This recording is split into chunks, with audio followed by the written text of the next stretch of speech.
Hi guys, and welcome to Phantom Nerd's first Star Wars fanfiction theory. Now I do understand this following theory may have flaws. If it does have flaws, I wish that you put it in the comments below and we can discuss how either this reflection is not possible or how it can be perfected. Now, I was recently in a Star Wars discussion with a number of friends, and I came across, I kind of put things together in the discussion, and I wrote some notes down, and it led me to come across this theory.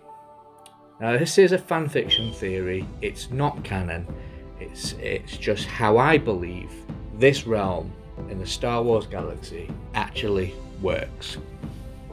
So first of all, I want to discuss how Qui-Gon Jinn learns how to project his essence to Yoda. Now Yoda and Qui-Gon discuss how best to keep this a very well kept secret, because I would imagine this secret in the wrong hands, in the hands of the Sith, would be catastrophic for the realm.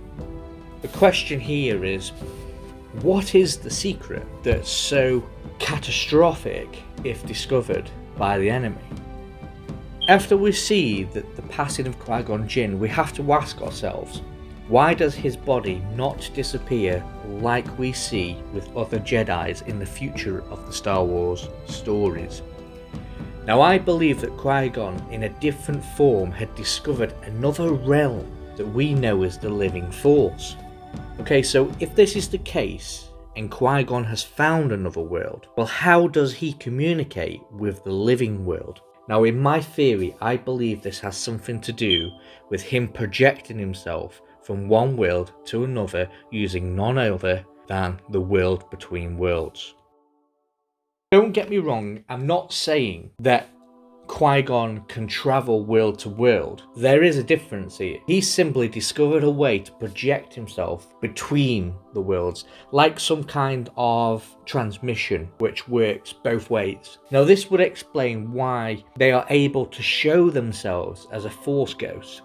Now I believe that Jedi have discovered to communicate, but when I say project, I mean that they have not physically passed through the world of between worlds. So they haven't physically, like Ezra Bridger did in Rebels season, they haven't passed through it.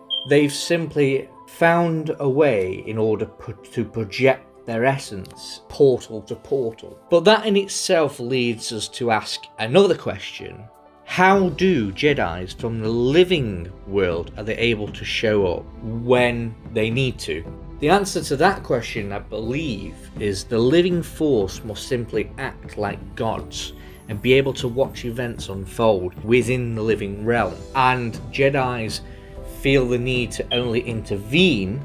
This leads to my close on the theory. Now think about the scene where Luke Skywalker shows up to save the day in The Last Jedi. He shows up as a projection of himself with none other than an image to his liking. Now it's important to remember that as a Jedi they have no physical body, so they are able to project themselves in an image of their liking. I believe that the scene where Luke disappears is simply him transferring his essence into the living force and then reflecting himself back to the living world by projecting a perfectly formed image via the transmission through the world between worlds. The only reason Luke was able to deceive people into believing he was there is because while transferring, there was still a living version of Luke in the realm we see. But after Luke and Kylo Ren's confrontation, Luke finally transfers his essence to the Force and becomes one with the Force.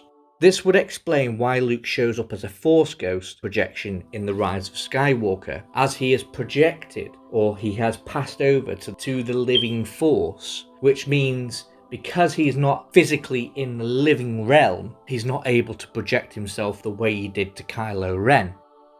Go back to Qui-Gon discovering how and train other Jedis to project himself into the living realm. But what if Luke was able to discover how to travel from one realm to another instead of projecting? That would then mean that Luke Skywalker in fact would find a way for Jedis to resurrect. Hence, the theory that Luke Skywalker could still be alive. Guys, as I said at the beginning, this was only a theory, and please leave your comments below on what you feel about this theory, and if it can be if it can be improved. One thing I will say, and I think what I will do, is I'll do another theory based on this theory, but I'll go back to the beginning when Qui-Gon was communicating with Yoda, and if the secret wasn't kept and it got into the Sith hands, what catastrophic events could have been caused in the universe.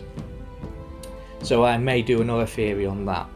If you did like this theory, please subscribe and like this video for more theories coming in the future. Thank you guys.